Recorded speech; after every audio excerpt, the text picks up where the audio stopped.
ಎಲ್ಲರಿಗೂ ನಮಸ್ಕಾರ. ನಾನು ನಿಮ್ಮ ಚೆನ್ನ.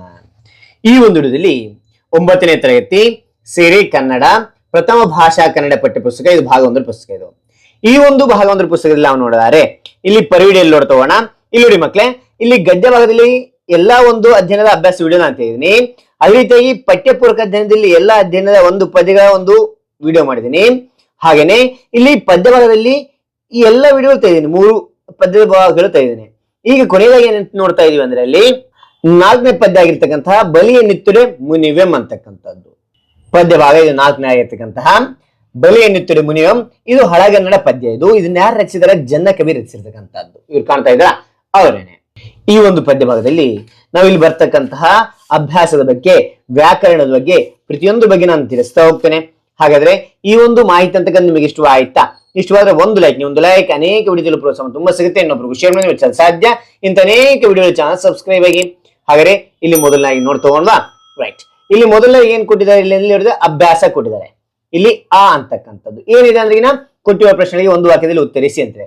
ಇದು ಯಾವ ರೀತಿ ನೋಟ್ಸ್ ಬರೆಯೋಕೆ ನಾನು ತಿಳಿಸ್ತಾ ಹೋಗ್ತೇನೆ, ಬನ್ನಿ. ಇಲ್ಲಿ ನೋಡಿ ಮಕ್ಕಳೇ, ಪದ್ಯ 4 ಅಂತಕ್ಕಂಥ ಚಿಕ್ಕನ ಅಕ್ಷರ ಬರ್ದು, ಬಲಿಯ ನಿತ್ತುಡಿ ಮುನಿವಂ ಅಂತಕ್ಕಂಥ ದಪ್ಪನ ಅಕ್ಷರ ಬರ್ದು, ಹಳಗನ್ನಡ ಪದ್ಯ ಚಿಕ್ಕನ ಅಕ್ಷರ ಬರ್ರಿ. ಅದಾದ ನಂತರ ಕೆಳಗಡೆ ಅಂಡರ್ಲೈನ್ ಮಾಡಿ ಈ ಒಂದು ಪದ್ಯದ ಅಭ್ಯಾಸ ಯಾವತ್ತು ಬರಿತಾ ಇರ್ತೀರಾ ಆ ಡೇಟ್ ಅನ್ನ ಇಲ್ಲಿ ಬರಿತಾ ಹೋಗಿ, ಮೆನ್ಷನ್ ಮಾಡ್ತಾ ಹೋಗಿ. ಮೊದಲು ಅಭ್ಯಾಸ ನೇರವಾಗಿ ಹೋಗಬಾರ್ದು, ಕೃತಿಕಾರರ ಪರಿಚಯ, ಕವಿ ಪರಿಚಯ ಅಂತಕ್ಕಂಥ ಬರಿತಾ ಹೋಗ್ಬೇಕಾಗುತ್ತೆ. ಇಲ್ಲಿ ಕವಿ ಯಾರು ಅಂದ್ರೆ ಜನ್ನ ಅಂತಕ್ಕಂಥ ಇದ್ರು ಕಾಣ್ತಾ ಇದ್ರ ಅವರೇನೆ. ಕಾಲ ಸಾಮಾನ್ಯ ಶಕ 1225 ಅಂತಕ್ಕಂಥ ನೋಡಬಹುದು. ಸ್ಥಳ ಹಳೇಬೀಡು ಅಂತಕ್ಕಂಥದ್ದು. ಕಾವ್ಯಗಳು ಯಶೋಧರ ಚರಿತೆ, ಅನಂತನಾಥ ಪುರಾಣ, ಅನುಭವ ಮುಕುರ ಅಂತಕ್ಕಂಥದ್ದು. ಇವರಿಗೆ ಬಿರುದಿರ್ತಕ್ಕಂಥದ್ದು ಕವಿ ಚಕ್ರವರ್ತಿ ಅಂತಕ್ಕಂಥದ್ದು. ವೃತ್ತಿ ನರಸಿಂಹ ಬಳ್ಳಾಳನ ಆಸ್ಥಾನದಲ್ಲಿ ದಂಡಾಧಿಪತಿಯಾಗಿ ಕೆಲಸ ಮಾಡ್ತಾ ಇದ್ರು ಇವರು. ಜೈನ ಧಾರ್ಮಿಕ ಕಾವ್ಯಗಳನ್ನು ರಚಿಸಿದ ಜನ್ನ ಹಿಂಸಾ ತತ್ವವನ್ನು ಕಾವ್ಯದಲ್ಲಿ ಸಂದೇಶ ರೂಪದಲ್ಲಿ ನೀಡಿದ ಕವಿ ಅಂತ ನೋಡಬಹುದು. ಪ್ರಸ್ತುತ ಬಲಿಯ ನಿತ್ತುಡಿ ಮುನಿವೆಂ ನಿಗದಿತ ಪದ್ಯ ಭಾಗವನ್ನು ಕನ್ನಡ ಸಾಹಿತ್ಯ ಪರಿಷತ್ತು ಹೊರತಂದಿರುವ ತೆಕ್ಕುಂಜೆ ಗೋಪಾಲಕೃಷ್ಣ ಭಟ್ಟ ಅವರ ಸಂಪಾದನಾ ಗ್ರಂಥ ಜನ್ನ ಕವಿ ವಿರಚಿತ ಯಶೋಧರ ಚರಿತೆ ಕಾವ್ಯದಿಂದ ಆಯ್ಕೆ ಮಾಡಿಕೊಂಡು ಸಂಯೋಜಿಸಿ ನಿಗದಿಪಡಿಸಿದೆ ಅಂತಕ್ಕಂಥ ನೋಡ್ಬೋದು. ಇಲ್ಲಿ ಮಕ್ಕಳೇ, ಅಭ್ಯಾಸ ಅಂತಕ್ಕಂಥ ಬರಿತಾ ಹೋಗಿ. ಕೊಟ್ಟಿರುವ ಪ್ರಶ್ನೆಗೆ ಒಂದು ವಾಕ್ಯದಲ್ಲಿ ಉತ್ತರಿಸಿ ಅಂತೇಳಿ ಬರ್ರಿ. ಮೊದಲನೇ ಪ್ರಶ್ನೆ ಏನಿದೆ ಅಂದ್ರೆ ಅಭಯ ರುಚಿ ಸಹೋದರಿಯ ಹೆಸರೇನು ಅಂತ ಕೇಳಿದ್ರೆ, ಸೇಮ್ ಪ್ರಶ್ನೆ ಯಾವ ರೀತಿ ಅದೇ ರೀತಿ ಬರಿತಾ ಹೋಗಿ. ಉತ್ತರ ಅಂತಕ್ಕಂಥ ಬರ್ದು, ಅಭಯ ರುಚಿಯ ಸಹೋದರಿಯ ಹೆಸರು ಅಭಯ ಮಲೆ ಅಂತಕ್ಕಂಥದ್ದು, ಅಭಯ ಮಲೆ. ಓಕೆ, ಅದಾಂತರ ಎರಡನೇ ಒಂದು ಪ್ರಶ್ನೆ ನೋಡಿ. ಅಭಯ ರುಚಿ ಮತ್ತು ಅಭಯಮತಿಯನ್ನು ಸೆರೆ ಹಿಡಿದು ಯಾವಾಗ ಸೆರೆ ಹಿಡಿದ್ರು ಅವ್ರನ್ನ ಅಂದ್ರಿನ ಉತ್ತರ ಚೆರಿಗೆಗೆ ಅಂದ್ರಿಗಿನ ಭಿಕ್ಷಾಟನೆಗೆ. ಇದಾದ್ರು ಬರ್ರಿ, ಪ್ರಾಬ್ಲಮ್ ಇಲ್ಲ. ಓಕೆನಾ? ಚೆರಿಗೆಗೆ ಬಂದಾಗ ಅಭಯ ರುಚಿ ಇದೇ ಸೇಮ್ ಬೈತಾಗಿ, ಅಭಯ ರುಚಿ ಮತ್ತು ಅಭಯಮತಿಯರನ್ನು ಸೆರೆ ಹಿಡಿಯಲಾಯಿತು ಅಂತಕ್ಕಂಥದ್ದು ಬರೀತಾ ಹೋಗಿ. ಅಂತ ಮೂರನೇ ಪ್ರಶ್ನೆ, ಕುಸುಮದತ್ತನ ತಂದೆಯ ಹೆಸರೇನು ಅಂತ ಕೇಳಿದ್ರೆ, ಕುಸುಮದತ್ತನ ತಂದೆಯ ಹೆಸರು ಮಾರಿದತ್ತ ಅಂತಕ್ಕಂಥದ್ದು. ಓಕೆ. 4ನೇ ಪ್ರಶ್ನೆ, ಮಾರಿದತ್ತ ಪಟ್ಟವನ್ನು ಯಾರಿಗೆ ಕಟ್ಟಿದನು ಅಂತ ಕೇಳಿದ್ರೆ, ಉತ್ತರ ಮಾರಿದತ್ತ ಪಟ್ಟವನ್ನು ಕುಸುಮದತ್ತನಿಗೆ ಕಟ್ಟಿದನು ಅಂತಕ್ಕಂಥದ್ದು. ಇಷ್ಟು ನೆನ್ಪಿಟ್ರೆ ಸಾಕು, ಕುಸುಮದತ್ತ ಅಂತಕ್ಕಂಥದ್ದು. ಓಕೆನಾ? ರೈಟ್, ಮುಂದಿನ ನೋಡ್ಕೋಣ. ಇದು ಅಂತಕ್ಕಂಥದ್ದಾಯ್ತು. ಈಗ ಕೊಟ್ಟಿರೋ ಪ್ರಶ್ನೆಗೆ 2-3 ವಾಕ್ಯಗಳಲ್ಲಿ ಉತ್ತರಿಸಿ. ಈ 4 ಪ್ರಶ್ನೆಗೆ 2-3 ವಾಕ್ಯಗಳು ನೋಡ್ಕೋಣ. ಇಲ್ಲಿ ನೋಡಿ ಮಕ್ಕಳೇ, ಅಂತಕ್ಕಂಥ ಬರ್ದು ಕೊಟ್ಟಿರೋ ಪ್ರಶ್ನೆಗೆ 2-3 ವಾಕ್ಯಗಳಲ್ಲಿ ಉತ್ತರಿಸಿ ಅಂತಕ್ಕಂಥ ಬರ್ರಿ. ಅಂದ್ರೆ ಮೊದಲನೇ ಪ್ರಶ್ನೆ, ಇದರಲ್ಲಿ ಅಭಯ ರುಚಿ ತಲ್ಲಣಗೊಳ್ಳಲು ಕಾರಣವೇನು ಅಂತ ಕೇಳಿದೆ. ಉತ್ತರ ನೋಡಿ, ಗುರು ದತ್ತಾಚಾರ್ಯರ ಆಜ್ಞೆಯ ಮೇರೆಗೆ ಅಭಯ ರುಚಿ ಮತ್ತು ಅಭಯಮತಿ ಭಿಕ್ಷೆಗೆ ಬಂದಿರುವಾಗ ಅವರನ್ನು ನರಬಲಿ ಕೊಡಲು ಹಿಡಿದು ತರಲಾಯಿತು. ಆಗ ನಿರ್ಭೀತನಾದ ಅಭಯ ರುಚಿ ರಾಜಪುರವೆಂಬ ಪಟ್ಟಣದ ಅರಸ ಮಾರಿದತ್ತನಿಗೆ ಒದಗಿ ಬರಬಹುದಾದ ಕೇಡನ್ನು ನೆನೆದು ಕರುಣೆಯಿಂದ ತಲ್ಲಣಗೊಂಡನು ಅಂತಕ್ಕಂಥದ್ದು. ಓಕೆ, ಅದಾದ ನಂತರ ನೋಡಿ ಎರಡನೇ ಪ್ರಶ್ನೆ ಏನ್ ಕೊಟ್ಟಿದ್ದಾರೆ ಇಲ್ಲಿ ನೋಡಿದರೆ, ಮಾರಿದತ್ತ ಏಕೆ ಉದ್ವಿಗ್ನನಾದನು ಅಂತಕ್ಕಂಥದ್ದು. ಉತ್ತರ ನೋಡಿ ಮಕ್ಕಳೇ, ನೀನು ಎಷ್ಟೊಂದು ಜೀವಿಗಳನ್ನು ಬಲಿ ಪಡೆದಿದ್ದಕ್ಕಾಗಿ ನೀನು ನರಕದಲ್ಲಿ ದೊಡ್ಡ ಶಿಕ್ಷೆಯನ್ನು ಅನುಭವಿಸುತ್ತೀಯ ಎಂದು ಅಭಯ ರುಚಿಯು ಮಾರಿದತ್ತ ಹಾಗೂ ಅಲ್ಲಿ ನೆರೆದ ಜನರಿಗೆ ಕೇಳುವಂತೆ ಜೋರಾಗಿ ಹೇಳುತ್ತಾನೆ. ಆಗ ಮಾರಿದತ್ತನು ಈ ಎಲ್ಲಾ ಮಾತುಗಳನ್ನು ಕೇಳಿ ಉದ್ವಿಗ್ನನಾದನು ಅಂತಕ್ಕಂಥದ್ದು ನೋಡ್ಬೋದು. ಓಕೆ, ಅದಾದ ನಂತರ ಮೂರನೇ ಒಂದು ಪ್ರಶ್ನೆ ಇದರಲ್ಲಿ, ಚಂಡಮಾರಿ ಜನರನ್ನು ಕುರಿತು ಹೇಳಿದ್ದು ಏನು ಅಂತ ಕೇಳಿರ್ತಕ್ಕಂಥದ್ದು. ಉತ್ತರ, ಚಂಡಮಾರಿಯು ಜಾತ್ರೆಗೆ ಬಂದ ಜನರನ್ನು ಕುರಿತು ಎಲ್ಲಾ ಪ್ರಜೆಗಳೇ ಇನ್ನು ಮುಂದೆ ನೀವು ನನ್ನನ್ನು ಜಲ, ಗಂಧ, ಹೂಗಳಿಂದ, ಅಕ್ಕಿಯನ್ನು ಬಳಸಿ, ಧೂಪವನ್ನು ಹಾಕಿ, ದೀಪವನ್ನು ಹಚ್ಚಿ, ತಾಂಬೂಲಗಳಿಂದ ಪೂಜಿಸಬೇಕು. ಜೀವಿಗಳನ್ನು ತಂದು ನನಗೆ ಬಲಿಯನ್ನು ಕೊಟ್ಟರೆ ನಾನು ನಿಮ್ಮ ಮೇಲೆ ಸಿಟ್ಟಾಗುತ್ತೇನೆಂದು ದೇವಿ ಚಂಡಮಾರಿ ಮಾರಿದತ್ತನಿಗೆ ಹಾಗೂ ಅಲ್ಲಿ ನೆರೆದ ಪ್ರಜೆಗಳಿಗೆ ಹೇಳುತ್ತಾಳೆ ಅಂತ ನೋಡ್ಬೋದು. ಓಕೆ, 4ನೇ ಪ್ರಶ್ನೆ ನೋಡಿ. ಜೀವಿಗಳನ್ನು ಬಲಿ ಕೊಡುವುದರಿಂದ ಆಗುವ ಪರಿಣಾಮವೇನು ಅಂತ ಕೇಳಿದರೆ ಉತ್ತರ: ಜೀವಿಗಳನ್ನು ಬಲಿ ಕೊಡುವುದರಿಂದ ನರಕ ಪ್ರಾಪ್ತಿಯಾಗುತ್ತದೆ. ಬಲಿ ಕೊಡುವುದರಿಂದ ಮುಂದಿನ ಜನ್ಮದಲ್ಲಿ ನಾನಾ ರೀತಿಯ ಜೀವಿಗಳಾಗಿ ಹುಟ್ಟುತ್ತೇವೆ. ಜೀವನದಲ್ಲಿ ಹಲವಾರು ಕಷ್ಟಗಳನ್ನು ಅನುಭವಿಸಬೇಕಾಗುತ್ತದೆ. ಜೀವಿಗಳನ್ನು ಬಲಿ ಕೊಡುತ್ತೇನೆಂದು ಸಂಕಲ್ಪಿಸಿಕೊಂಡರೂ ಮುಂದೆ ಜೀವನದಲ್ಲಿ ಕಷ್ಟ ದುಃಖಗಳನ್ನು ಅನುಭವಿಸಬೇಕಾಗುತ್ತದೆ. ಅದು ಜನ್ಮ ಜನ್ಮಾಂತರಕ್ಕೂ ಕಾರಣವಾಗುತ್ತದೆ ಅಂತ ನೋಡ್ಬೋದು. ಓಕೆ, ಅಂತಕ್ಕಂಥದ್ದಾಯ್ತು. ಇಲ್ಲಿ ಈ ಕೊಟ್ಟಿರುವ ಪ್ರಶ್ನೆಗೆ 8, 10 ವಾಕ್ಯಗಳಲ್ಲಿ ಉತ್ತರಿಸಿ. ಇವು ನೋಡ್ತಾನೆ 4 ಪ್ರಶ್ನೆಗಳನ್ನ. ಓಕೆ, ಈ ಅಂತಕ್ಕಂಥದ್ದು ಕೊಟ್ಟಿರುವ ಪ್ರಶ್ನೆಗೆ 8, 10 ವಾಕ್ಯಗಳಲ್ಲಿ ಉತ್ತರಿಸಿ ಅಂತ ನೋಡು. ಇದರಲ್ಲಿ ಮೊದಲನೇ ಪ್ರಶ್ನೆ, ಅಭಯ ರುಚಿ ಮಾರಿದತ್ತನ್ನು ಭೇಟಿಯಾದ ಸಂದರ್ಭವನ್ನು ವಿವರಿಸಿ ಅಂತ ಕೇಳಿದ್ರೆ ಓಕೆ, ಉತ್ತರ: ಮಾರಿದತ್ತನು ಚಂಡಮಾರಿ ದೇವಿಗೆ ನರಬಲಿ ಕೊಡುವುದಕ್ಕಾಗಿ ಮಾನವರನ್ನು ಹಿಡಿದು ತರುವಂತೆ ತಳಾರ ಚಂಡಕರ್ಮನಿಗೆ ಆಜ್ಞಾಪಿಸುತ್ತಾನೆ. ಅವನು ಸುಧಾತಾಚಾರ್ಯ ಮುನಿಗಳೊಡನೆ ಆ ಪುರಕ್ಕೆ ಬಂದು ಭಿಕ್ಷೆ ಹೊರಟಿದ್ದ ಇಳೆಯ ವಯಸ್ಸಿನ ಸಹೋದರ ಸಹೋದರಿಯರಾದ ಅಭಯ ರುಚಿ ಮತ್ತು ಅಭಯಮತಿಯರನ್ನು ಹಿಡಿದು ತಂದು ಮಾರಿದತ್ತನಿಗೆ ಒಪ್ಪಿಸುವನು. ಮಾರಿಯ ಮನೆಯ ಭಯಂಕರ ದೃಶ್ಯದಿಂದ ಅಭಯ ರುಚಿ ಮತ್ತು ಅಭಯಮತಿಯರು ಸ್ವಲ್ಪವೂ ವಿಚಲಿತರಾಗಲಿಲ್ಲ. ಅವರನ್ನು ಬಲಿ ಕೊಡುತ್ತಾರೆಂಬ ಭಯ ಸ್ವಲ್ಪವೂ ಇಲ್ಲದೆ ಇಂತಹ ಪಾಪ ಕೃತ್ಯಗಳಿಂದ ಅವನು ನರಕದಲ್ಲಿ ಅನುಭವಿಸುವ ಕಷ್ಟವನ್ನು ನೆನೆದು ಕರುಣೆ ಪಡುವರು ಅಂತ ನೋಡಬಹುದು. ಓಕೆ, ಎರಡನೇ ನೋಡಿ ಮಕ್ಕಳೇ, ಅಭಯ ರುಚಿಯ ಮಾತುಗಳು ಮಾರಿದತ್ತನ ಮೇಲೆ ಬೀರಿದ ಪರಿಣಾಮವನ್ನು ತಿಳಿಸಿ ಅಂತ ಕೇಳಿದ್ರೆ ಓಕೆ, ಉತ್ತರ: ಯಶೋಧರ ಚಂದ್ರಮತಿಯರಾಗಿದ್ದ ನಾವು ಹಿಂಸೆ ಮಾಡುವುದಿರಲಿ ಕೇವಲ ಸಂಕಲ್ಪ ಹಿಂಸೆಯಿಂದ ಹಿಟ್ಟಿನ ಕೋಳಿ ಕೊಂದ ಕಾರಣ ಆ ಪಾಪ ಪರಿಹಾರಕ್ಕೆ ನಾನಾ ಜನ್ಮಗಳನ್ನೆತ್ತಿ ಈಗ ಅಭಯ ರುಚಿ ಅಭಯಮತಿಯರಾಗಿ ಜನಿಸಿದ್ದೇವೆ. ಆದರೆ ನೀವು ಯಾವುದೇ ಸಂಶಯವಿಲ್ಲದೆ ಪ್ರತಿನಿತ್ಯ ಇಷ್ಟೊಂದು ನೂರಾರು ಜೀವಿಗಳನ್ನು ಬಲಿ ಕೊಟ್ಟಿರುವೆ. ಹಾಗಾದ್ರೆ ಖಂಡಿತವಾಗಿ ನರಕ ಶಿಕ್ಷೆ ತಪ್ಪಿದ್ದಲ್ಲ ಎಂಬ ಮಾತನ್ನು ಕೇಳಿ ಮಾರಿದತ್ತ ಉದ್ವೇಗಕ್ಕೊಳಗಾಗುತ್ತಾನೆ. ಉಗ್ರ ದೇವತೆಯಾದ ಚಂಡಮಾರಿ ಪ್ರಾಣಿ ಬಲಿ ಬೇಡವೆಂದು ಸೌಮ್ಯ ದೇವತೆಯಾಗಿ ಬದಲಾಗುತ್ತಾಳೆ. ಮಾರಿದತ್ತನಿಗೆ ತನ್ನ ತಪ್ಪಿನ ಅರಿವಾಗಿ ಬಲಿ ನೀಡಲು ತನ್ನ ಪ್ರಜೆಗಳು ತಂದಿದ್ದ ಪ್ರಾಣಿಗಳನ್ನು ಬಿಡಿಸಿದನು. ತನ್ನ ತಂಗಿಯ ಮಕ್ಕಳನ್ನು ಮುದ್ದಿಸಿ ಅಪ್ಪಿಕೊಂಡು ಅಶುಭ ಹೋಗಲಾಡಿಸಲು ಮಂಗಳ ಸ್ನಾನ ಮಾಡಿದಂತೆ ಧಾರಾಕಾರವಾಗಿ ಕಣ್ಣೀರು ಸುರಿಸುತ್ತಾ ದೀರ್ಘ ನಿಟ್ಟುಸಿರು ಬಿಟ್ಟನು. ತಾನು ಮಾಡಿದ ಪಾಪ ಕೃತ್ಯಗಳಿಗೆ ಪ್ರಾಯಶ್ಚಿತ್ತ ಕಂಡುಕೊಳ್ಳಬೇಕೆಂದು ತನ್ನ ಭೂಮಿಯನ್ನು ಅಭಿರುಚಿಗೆ ನೀಡಿ ದೀಕ್ಷೆಯನ್ನು ಕೈಗೊಂಡನು ಅಂತ ನೋಡ್ಬೋದು. ಇದೆಲ್ಲ ಭೂಮಿಯನ್ನ ಅಭಿರುಚಿ ಕೊಟ್ಬಿಟ್ಟ ಕೊನೆಗೆ. ಓಕೆ, ಮೂರನೇ ನೋಡಿ, ಮಾರಿದತ್ತ ರಾಜ್ಯವನ್ನು ತ್ಯಜಿಸಲು ಕಾರಣವೇನು ಅಂತ ಕೇಳಿದೆ. ಓಕೆ, ಉತ್ತರ: ಚಂಡಮಾರಿ ದೇವಿಯ ಜಾತ್ರೆಯಲ್ಲಿ ನರ ಬಲಿಯನ್ನು ಕೊಡಲು ಮಾರಿದತ್ತನು ಮಾನವರನ್ನು ಹಿಡಿದು ತರುವಂತೆ ಚಂಡಕರ್ಮನಿಗೆ ಆಜ್ಞಾಪಿಸಿದಾಗ ಚಂಡಕರ್ಮನು ಭಿಕ್ಷೆಗೆ ಹೊರಟಿದ್ದ ಅಭಯ ರುಚಿ ಮತ್ತು ಅಭಯಮತಿಯರನ್ನು ಬಲಿ ಕೊಡಲು ಹಿಡಿದು ತರುತ್ತಾನೆ.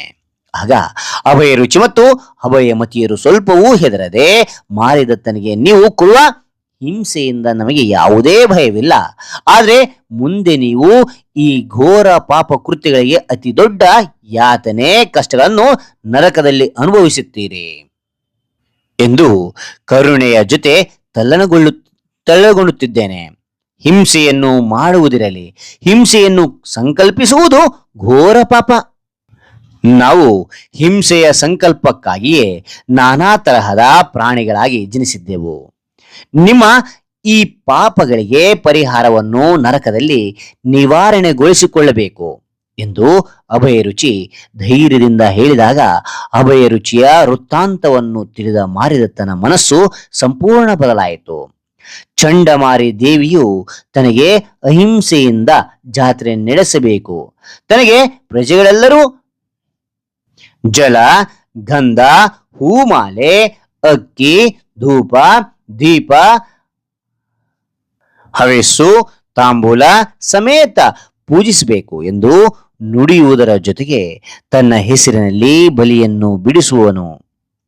ಕಂಬನಿ ಸುರಿಸಿ ಅಭಯ ರುಚಿ ಮತ್ತು ಅಭಯಮತಿಯರನ್ನು ಸೆಳೆದಪ್ಪಿಕೊಂಡು ತನ್ನ ತಪ್ಪಿನ ಅರಿವಾಗಿ ಕುಸುಮದತ್ತನಿಗೆ ಅಂದ್ರೆ ಅಭಯ ರುಚಿಗೆ ಅಂತೇಳಿ ಧರೆಯ ತ್ರಿನಾಥ ಪದವಿಯನ್ನು ಕೊಟ್ಟು ರಾಜ್ಯವನ್ನು ತ್ಯಜಿಸಿ ದೀಕ್ಷೆಯನ್ನು ಕೈಗೊಂಡನು ಅಂತ ನೋಡ್ಬೋದು. ನಾಲ್ಕನೇ ಪ್ರಶ್ನೆ ನೋಡಿ, ಅಭಯ ರುಚಿ ಮತ್ತು ಮಾರಿದತ್ತರಲ್ಲಿ ಯಾರನ್ನು ಮೆಚ್ಚುವಿರಿ ಏಕೆ ಅಂತ ಕೇಳಿದ್ರೆ, ನೋಡಿ ಅಭಯ ರುಚಿ ಮಾರಿದತ್ತ ಇವರಿಬ್ಬರಲ್ಲಿ ಯಾರನ್ನು ನೀವು ಇಷ್ಟಪಡ್ತೀರಾ ಅಂತ ಕೇಳಿದ್ರೆ ಏಕೆ ಅಂತೇಳಿ ಹೇಳ್ಬೇಕಾಗುತ್ತೆ. ಇಲ್ಲಿ ಉತ್ತರ, ಜ್ಞಾನಿಯಾದ ಉತ್ತಮ ಗುಣಗಳನ್ನು ಹೊಂದಿದ್ದ ಅಭಯ ರುಚಿ ಮಾರಿದತ್ತನನ್ನು ಹಿಂಸಾ ಮಾರ್ಗದಿಂದ ಮನ ಪರಿವರ್ತನೆಯಾಗುವಂತೆ ಮಾಡಿದ. ಹಾಗಾಗಿ ಅಭಯ ರುಚಿ ಅಂದರೆ ನನಗೆ ಅಭಯ ರುಚಿ ಮೆಚ್ಚುಗೆ ಅಂತೇಳಿ ನಾನು ಇಷ್ಟಪಡ್ತೇನೆ ಅಂತ. ಯಾಕೆ ಅಂತಂದಾಗ ಇಲ್ಲಿ ನೋಡ್ತೋಗೋಣ. ಹಿಂಸೆಯನ್ನು ಮಾಡುವುದಕ್ಕಿಂತ ಅಹಿಂಸೆಯನ್ನು ಸಂಕಲ್ಪಿಸುವುದು ಘೋರ ಪಾಪ. ಓಕೆನಾ, ಇದು ಜನ್ಮಾಂತರಕ್ಕೂ ಕಾಡುತ್ತದೆ ಎಂದು ಅಭಯ ರುಚಿಯು ತಾನು ಸಂಕಲ್ಪ ಮಾಡಿಕೊಂಡಿದ್ದಕ್ಕಾಗಿ ವಿವಿಧ ರೀತಿಯ ಪ್ರಾಣಿಗಳಾಗಿ ಜನ್ಮ ಪಡೆದಕ್ಕೆ ಎಷ್ಟೆಲ್ಲ ನೋವುಗಳನ್ನು ನೀನೂ ನರಕದಲ್ಲಿ ಅನುಭವಿಸುತ್ತೀಯ ಎಂದು ಕರುಣೆಯಿಂದ ಹೇಳುತ್ತಾನೆ. ಆಗ ದೇವಿಯೇ ಪ್ರತ್ಯಕ್ಷವಾಗಿ ಅಹಿಂಸೆಯಿಂದ ಜಾತ್ರೆಯನ್ನು ಮಾಡಿ ಹಿಂಸೆಯಿಂದ ಬಲಿಯನ್ನು ಕೊಟ್ಟರೆ ಕೋಪಿಸಿಕೊಳ್ಳುತ್ತೇನೆ ಎಂದು ಹೇಳುತ್ತಾಳೆ. ಆಗ ಮಾರಿದತ್ತನಿಗೆ ಅಭಯ ರುಚಿಯ ಮಾತುಗಳಲ್ಲಿದ್ದ ಪ್ರಬುದ್ಧತೆಯಿಂದ ತನ್ನ ತಪ್ಪಿನ ಅರಿವಾಗುತ್ತದೆ. ಆಗ ಮಾರಿದತ್ತನು ರಾಜ್ಯವನ್ನು ತ್ಯಜಿಸಿ ದೀಕ್ಷೆಯನ್ನು ಕೈಗೊಳ್ಳುತ್ತಾನೆ. ಹೀಗೆ ಮಾರಿದತ್ತನ ಹಿಂಸಾ ಮಾರ್ಗದಿಂದ ಮನ ಪರಿವರ್ತನೆಯಾಗುವಂತೆ ಅಭಯ ರುಚಿಯೂ ಮಾಡಿ ಅಹಿಂಸಾ ಪರಮೋಧರ್ಮ ಎಂಬ ನಿತ್ಯ ಸತ್ಯವನ್ನು ಅತ್ಯಂತ ಸರಳವಾಗಿ ತಿಳಿಸಿದನು. ಹಾಗಾಗಿ ಅಭಯ ರುಚಿಯ ಪಾತ್ರ ಮಹತ್ವದ್ದಾಗಿದೆ ಅಂತಕ್ಕಂಥ ನೋಡ್ಬೋದು. ಓಕೆನಾ ಮಕ್ಕಳೇ, ಇಲ್ಲಿ ಮಕ್ಕಳೇ ಇಲ್ಲಿ ಈ ಅಂತಕ್ಕಂಥದ್ದಾಯ್ತು. ಇಲ್ಲಿ ಈ ಕೊಟ್ಟಿದ್ದಾರೆ, ಸಂದರ್ಭ ಸಹಿತ ಸ್ವಾರಸ್ಯವನ್ನು ವಿವರಿಸಿ. ಇವು 4 ನೋಡ್ತಾ ಹೋಗೋಣ. ಓಕೆ, ಇಲ್ಲಿ ನೋಡಿ ಈ ಅಂತಕ್ಕಂಥ ಬಿಡ್ರಿ ಸಂದರ್ಭ ಸಹಿತ ಸ್ವಾರಸ್ಯವನ್ನು ವಿವರಿಸಿ ಬರೀರಿ. ಮೊದಲನೇ ಪ್ರಶ್ನೆ ಸಂದರ್ಭ ನೋಡಿದರೆ ಕರುಣದಿಂದೆ ತಲ್ಲಣಿಸಿದ ಪೆಂ ಅಂತಕ್ಕಂಥದ್ದು. ಉತ್ತರ ಆಯ್ಕೆ ಅಂತಕ್ಕಂಥದ್ದು ಬಲಿಯ ನಿತ್ತೊಡೆ ಮುನಿವೆಂ ಪದ್ಯದ ಈ ವಾಕ್ಯವನ್ನು ಜನ್ನ ಕವಿಯು ಯಶೋಧರ ಚರಿತೆ ಎನ್ನುವ ಕೃತಿಯಿಂದ ಆರಿಸಿಕೊಳ್ಳಲಾಗಿದೆ ಅಂತಕ್ಕಂಥದ್ದು ಇಲ್ಲಿ ಆಯ್ಕೆಯಲ್ಲಿ ಬರಿತಾ ಹೋಗಿ. ಅದಾನಂತರ ಸಂದರ್ಭ, ಅಭಯ ರುಚಿಯು ಮಾರಿದತ್ತನನ್ನು ಕುರಿತು ಸಂಕಲ್ಪ ಹಿಂಸೆಯೊಂದರಿಂದ ನಾನು ಜನ್ಮಾಂತರದ ದುಃಖವನ್ನೆಲ್ಲ ಅನುಭವಿಸಿದೆ. ನೀನು ನಿಶಂಕೆಯಿಂದ ಇಷ್ಟೊಂದು ದೇಹವನ್ನು ಕೊಂದಿರುವೆ ಎಂದು ಹೇಳುವ ಸಂದರ್ಭದಲ್ಲಿ ಈ ಮಾತನ್ನು ಹೇಳಿದನು ಅಂತ ನೋಡಬಹುದು. ಸ್ವಾರಸ್ಯ ನೋಡಿ, ಅಭಯ ರುಚಿಯು ತನ್ನನ್ನು ಕೊಲ್ಲಲಿರುವ ಮಾರಿದತ್ತನ ಕುರಿತು ಕರುಣೆ ತೋರುವುದನ್ನು ನಾವಿಲ್ಲಿ ಕಾಣಬಹುದು ಅಂತ ನೋಡಬಹುದು. ಅದಾನಂತರ ಎರಡನೇ ಒಂದು ಸಂದರ್ಭ ನೋಡ್ತಾ ಹೋಗೋಣ. ಬಲಿಯ ನಿತ್ತೊಡೆ ಮುನಿವೆಂ ಅಂತಕ್ಕಂಥದ್ದು. ಮೊದಲು ಉತ್ತರದಲ್ಲಿ ಆಯ್ಕೆ ಬರಿತಾ ಹೋಗಿ. ಮೊದಲು ಬಲಿಯ ನಿತ್ತೊಡೆ ಮುನಿವೆಂ ಪದ್ಯ ಈ ವಾಕ್ಯವನ್ನು ಜನ್ನ ಕವಿಯು ಯಶೋಧರ ಚರಿತೆ ಎನ್ನುವ ಕೃತಿಯಿಂದ ಆರಿಸಿಕೊಳ್ಳಲಾಗಿದೆ ಅಂತಕ್ಕಂಥದ್ದು. ಸಂದರ್ಭ ನೋಡಿ, ದೇವಿ ಚಂಡಮಾರಿ ಪ್ರತ್ಯಕ್ಷಳಾಗಿ ಕುಮಾರ ಅಭಯ ರುಚಿಗೆ ವಂದಿಸಿದರು. ಪ್ರಜೆಗಳೆಲ್ಲ ಇನ್ನು ಮುಂದೆ ಜಲ, ಗಂಧ, ಮಾಲೆ, ಅಕ್ಷತೆ, ಧೂಪ, ದೀಪ, ಚರು, ತಾಂಬೂಲ ಎಂದ್ರಿಗಿನ ಚರು ಅಂದ್ರೆ ಅನ್ನ ಅಂತಕ್ಕಂಥದ್ದು. ಓಕೆ, ತಾಂಬೂಲ ಇವುಗಳಿಂದ ಮಾತ್ರ ಪೂಜಿಸಬೇಕು ಎಂದು ಹೇಳುವ ಸಂದರ್ಭದಲ್ಲಿ ಈ ಮಾತು ಹೇಳಿದ್ಲು ಅಂತಕ್ಕಂಥದ್ದು. ಸ್ವಾರಸ್ಯ ಅಂತಕ್ಕಂಥದ್ದು, ಈ ವಾಕ್ಯವನ್ನು ಚಂಡಮಾರಿಯು ಹಿಂಸೆಯನ್ನು ವಿರೋಧಿಸುವುದನ್ನು ಕಾಣಬಹುದು ಅಂತ ನೋಡಬಹುದು. ಅದಾದ ನಂತರ ಇಲ್ಲಿ ಮೂರನೇ ಸಂದರ್ಭ ನೋಡ್ತಾ ಹೋಗೋಣ. ನರಕದೋಳ್ ನಿವಾರಣೆ ಒಡವೆ ಅಂತಕ್ಕಂಥದ್ದು. ಉತ್ತರ ಆಯ್ಕೆ ಬಲಿಯ ನಿತ್ತೊಡೆ ಮುನಿವೆಂ ಪದ್ಯದ ಈ ವಾಕ್ಯವನ್ನು ಜನ್ನ ಕವಿಯು ಯಶೋಧರ ಚರಿತೆ ಎನ್ನುವ ಕೃತಿಯಿಂದ ಆರಿಸಿಕೊಳ್ಳಲಾಗಿದೆ. ಓಕೆ, ಅದಾದ ನಂತರ ಸಂದರ್ಭ ನೋಡಿ, ಅಭಯ ರುಚಿಯು ಮಾರಿದತ್ತನ ಬಳಿ ಸಂಕಲ್ಪ ಹಿಂಸೆಯೊಂದರಿಂದ ನಾನು ಜನ್ಮಾಂತರದ ದುಃಖವನ್ನೆಲ್ಲ ಅನುಭವಿಸಿದೆ. ನೀನು ನಿಶಂಕೆಯಿಂದ ಇಷ್ಟೊಂದು ದೇಹಗಳನ್ನು ಹೊಂದಿರುವೆ ಎಂದು ಹೇಳುವ ಸಂದರ್ಭದಲ್ಲಿ ಈ ಮಾತನ್ನು ಹೇಳಿದನು ಅಂತಕ್ಕಂಥದ್ದು. ಸ್ವಾರಸ್ಯ, ಈ ವಾಕ್ಯದಲ್ಲಿ ಮಾರಿದತ್ತನಿಗೆ ಮುಂದಾಗುವ ಕೇಡನ್ನು ಅಭಯ ರುಚಿ ತಿಳಿಸುತ್ತಾನೆ ಅಂತ ನೋಡ್ಬೋದು. ಓಕೆ, ಮುಂದೆ ನೋಡ್ತೋಣ. ನಾಲ್ಕನೇ ಸಂದರ್ಭ, ದೇವನೇ ಆದಂ ಅಂತಕ್ಕಂಥದ್ದು. ಉತ್ತರ ಆಯ್ಕೆ ಅಂತಕ್ಕಂಥದ್ದು ಬಲಿಯ ನಿತ್ತೊಡೆ ಮುನಿವಂ ಪದ್ಯದ ಈ ವಾಕ್ಯವನ್ನು ಜನ್ನ ಕವಿಯು ಯಶೋಧರ ಚರಿತೆ ಎನ್ನುವ ಕೃತಿಯಿಂದ ಆರಿಸಿಕೊಳ್ಳಲಾಗಿದೆ. ಸಂದರ್ಭ: ಮಾರಿದತ್ತನು ತನ್ನ ಮಗನಿಗೆ ಪಟ್ಟವನ್ನು ಕಟ್ಟಿ ತಪಸ್ಸಿಗೆ ತೆಳೆದನು. ಅಲ್ಲಿ ಉಗ್ರ ತಪಸ್ಸನ್ನು ಮಾಡಿ ಸಮಾಧಿ ಹೊಂದಿದನು. ಮರಣದ ಬಳಿಕ ಏನಾದರೂ ಎಂದು ಹೇಳುವ ಸಂದರ್ಭದಲ್ಲಿ ಈ ಮಾತನ್ನು ಹೇಳಲಾಗಿದೆ ಅಂತ ನೋಡ್ಬೋದು. ಸ್ವಾರಸ್ಯ: ಈ ವಾಕ್ಯದಲ್ಲಿ ಪ್ರಾಣಿ ಬಲಿಯಂತಹ ತಪ್ಪನ್ನು ಮಾಡಿದ ಮಾರಿದತ್ತನು ತಪಸ್ಸಿನಿಂದ ಪಾಪವನ್ನು ಕಳೆದುಕೊಂಡು ದೇವನಾದನು ಎನ್ನುವ ಮೌಲ್ಯವನ್ನು ಕಾಣಬಹುದು ಅಂತ ನೋಡಬಹುದು. ಓಕೆನಾ ಮಕ್ಕಳೇ, ಇದಾದ ನಂತರ ಏನೇನು ನೋಡ್ತೋಣ. ಇಲ್ಲಿ ನೋಡಿ, ಸಂದರ್ಭ ಅಂತಕ್ಕಂಥದ್ದಾಯ್ತು. ಅದ ನಂತರಲ್ಲಿ ಬಿಟ್ಟಿರುವ ಜಾಗವನ್ನು ಸೂಕ್ತ ಪದದಿಂದ ತುಂಬಿ ಅಂತಿದೆ. ಇದು ನೋಡ್ತೋಣವಾ? ಇಲ್ಲಿ ನೋಡಿ, ಮೊದಲನೇ ಬಿಟ್ಟ ಸ್ಥಳ ಅಭಯ ರುಚಿಯ ಸಹೋದರಿ ಹೆಸರೇನು ಅಂತ ಕೇಳಿದೆ. ಅಭಯ ರುಚಿಯ ಸಹೋದರಿ ಅಭಯಮತಿ. ಓಕೆ, ಅದ ನಂತರ ಏನೇನದು? ಅಭಯ ರುಚಿ ಮತ್ತು ಅಭಯಮತಿಯರನ್ನು ಡ್ಯಾಶ್ ಬಂದಿದ್ದಾಗ ಸೆರೆ ಹಿಡಿದರು ಅಂತಕ್ಕ. ಎಲ್ಲಿ ಬಂದಾಗ ಅಂದ್ರೆ ಭಿಕ್ಷೆಗೆ. ಓಕೆ, ಮುಂದಿನ ಬಿಟ್ಟ ಸ್ಥಳ ನೋಡ್ತೋಣ. ಮೂರನೇ ನೋಡಿ ಬಿಟ್ಟ ಸ್ಥಳ ಬಲಿಯನ್ನುತ್ತರೆ ಮುನಿವೆಂ ಪದ್ಯದ ಆಕಾರ. ಯಾವುದ್ರ ಆಕಾರ ಅಂದ್ರಿನ ಇದು ರನ್ನ ಕವಿಯ ಯಶೋಧರ ಚರಿತೆ. ಓಕೆನಾ? ಆ ನಂತರ ನಾಲ್ಕನೇದು ಮಾರಿದತ್ತ ಡ್ಯಾಶ್ ದೇವನಾದನು. ಏನಾದ ಅಂದ್ರಿನ ಕಲಿಯಂ ಮೂದಲಿಸುವಂತೆ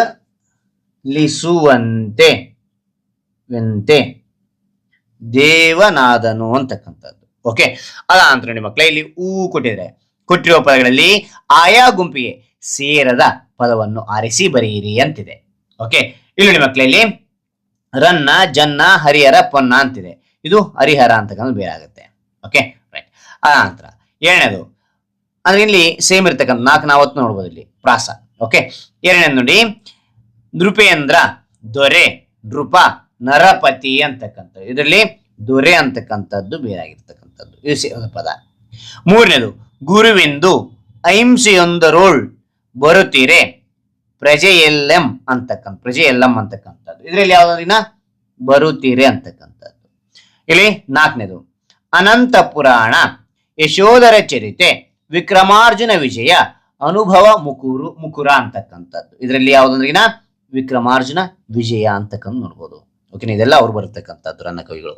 ಓಕೆ, ಅಂತ ನೋಡ್ತೋಣ. ನಿಮ್ಮ ತರಗತಿಯ ಶಿಕ್ಷಕರು ಭಾಷೆಯ ಸ್ವಭಾವದ ಬಗ್ಗೆ ನಿಮಗೆ ತಿಳಿಸ್ತಾ ಹೋಗ್ತಾರೆ. ಓಕೆ, ಅದಾದ ನಂತರ ಇಲ್ಲಿ ಏನ್ ನೋಡ್ತೋಣ ಅಂತಂದ್ರೆ ಇಲ್ಲಿ ಇನ್ನ ನಿಮಗೆ ಬಿಡಿಸ್ಲಿಕ್ಕೆ ಭಾಷಾ ಚಟುವಟಿಕೆ ಕೊಟ್ಟಿದ್ದಾರೆ. ಓಕೆ, ಇದ್ರ ಬಗ್ಗೆ ಎಲ್ಲವೂ ನಾನು ತಿಳಿಸ್ತಾ ಹೋಗ್ತೇನೆ. ಓಕೆ, ಇಲ್ಲಿ ನೋಡಿ ಮಕ್ಕಳೇ, ಭಾಷಾ ಚಟುವಟಿಕೆ ಅಂತ ಬರೀತಾ ಹೋಗಿ ಕೊಟ್ಟಿರೋ ಪ್ರಶ್ನೆಗೆ ಉತ್ತರ ಬರೆಯಿರಿ ಅಂತೇಳಿ ಬರೀರಿ.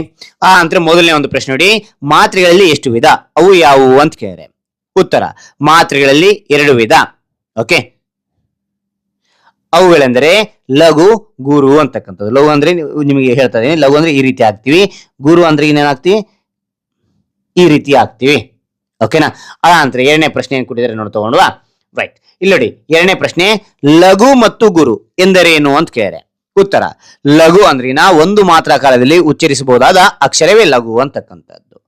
ಗುರು ಅಂದ್ರೇನು 2 ಅಥವಾ 2ಕ್ಕಿಂತ ಹೆಚ್ಚು ಮಾತ್ರ ಕಾಲದಲ್ಲಿ ಉಚ್ಚರಿಸಬಹುದಾದ ಅಕ್ಷರವೇ ಗುರು ಅಂತಕ್ಕಂಥ ನೋಡ್ಬೋದು. ನಂತರ ಮೂರನೇ ಪ್ರಶ್ನೆ ನೋಡಿ ಮಕ್ಕಳೇ, ಏನ್ ಕೊಟ್ಟಿದ್ದಾರೆ? ಕಂದ ಪದ್ಯ ಲಕ್ಷಣಗಳನ್ನು ಬರೆಯಿರಿ ಅಂತಿದೆ. ಉತ್ತರ ಕಂದ ಪದ್ಯದ ಲಕ್ಷಣಗಳೆಂದರೆ, ಇದರಲ್ಲಿ ಪಾಯಿಂಟ್ ವೈಸ್ ನಿಮಗೆ ತಿಳಿಸ್ತಾ ಹೋಗ್ತೇನೆ.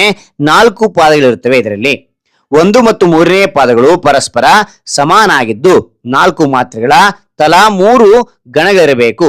4 4 4 ಇರ್ತವೆ. ಒಂದೇ ಸಾಲು ಮತ್ತು 3ನೇ ಸಾಲು ಸೇಮ್ ಇರ್ತವೆ ಅಂತಕ್ಕಂಥ ನೋಡ್ಬೋದು. ಓಕೆ, ಅದ ನಂತರ 2 ಮತ್ತು 4ನೇ ಪಾದಗಳು ಪರಸ್ಪರ ಸಮಾನ ಆಗಿದ್ದು 4 ಮಾತ್ರೆಗಳ ತಲಾ 5 ಗಣಗಳಿರಬೇಕು.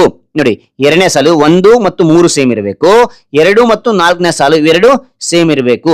ಹಿಂಗಿರ್ತವೆ ಅಂದ್ರೆ 4 ಮಾತ್ರೆ 1 2 3 4 5 ಇರ್ತವೆ, 5 ಗಣಗಳಿರ್ತವೆ. ಓಕೆನಾ? ಪ್ರತಿ ಪಾದವು ಆದಿಪ್ರಾಸದಿಂದ ಕೂಡಿರ್ಬೇಕು ಅಂತ ನೋಡ್ಬೋದು. ಓಕೆ, ಮುಂದೆ ನೋಡ್ತೋಣ. ಇಲ್ಲಿ ಮಕ್ಕಳೇ, ಅಂತಕ್ಕಂಥದ್ದು ಕೊಟ್ಟಿರುವ ಪದ್ಯ ಭಾಗವನ್ನು ಸಂಪೂರ್ಣಗೊಳಿಸಿ ಕಂಠಪಾಠ ಮಾಡಿರಿ ಅಂತಿದೆ. ಇಲ್ಲಿ ನೋಡಿ, ಸಂಕಲ್ಪ ಹಿಂಸೆ ಅಂತಕ್ಕಂಥದ್ದು ಇಲ್ಲಿ ಪದ್ಯ ಭಾಗದಲ್ಲಿ 3ನೇ ಇಲ್ಲಿಂದ ಇಲ್ಲಿಗೆ ನೀವು ಬರೆದು ಕಂಠಸ್ಥ ಹಾಕ್ಬೇಕಾಗುತ್ತೆ. ಓಕೆ, ಇನ್ನೊಂದು ನೋಡ್ತೋಣ.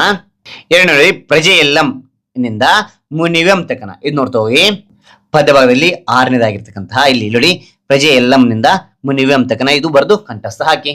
ಓಕೆನಾ? ಕೊಟ್ಟಿದ್ದಾರೆ ಈ ಕೆಳಗಿನ ಪದ್ಯ ಭಾಗಕ್ಕೆ ಪ್ರಾಸ್ತಾರ ಹಾಕಿ ಗಣ ವಿಭಾಗ ಮಾಡಿ ಛಂದಸ್ಸಿನ ಹೆಸರನ್ನು ಬರೆಯಿರಿ ಅಂತ ಇದು ನೋಡ್ತೋಲ್ವಾ. ಇಲ್ಲಿ ಈ ಅಂತಕ್ಕಂಥ ಬರೆದು ಕೆಳಗಿನ ಪದ್ಯ ಭಾಗಕ್ಕೆ ಪ್ರಾಸ್ತಾರ ಹಾಕಿ ಗಣ ವಿಭಾಗ ಮಾಡಿ ಛಂದಸ್ಸಿನ ಹೆಸರು ಬರೆಯಿರಿ ಅಂತ ಇಲ್ಲಿ ಬರತಕ್ಕಂಥದ್ದು. ನೀವು ಒಂದ್ ಸಾಲ್ ಬಿಟ್ಟು ಬರಿತಾ ಹೋಗಿ ಮಕ್ಕಳೇ. ಇಲ್ಲಿ ಸಾಲ್ ಬಿಟ್ಟು ಬರಿತಾ ಹೋಗಿ, ಆಗ ಲಘು ಗುರು ಹಾಕಿ ನಿಮಗೆ ಸುಲಭ ಆಗಿರುತ್ತೆ.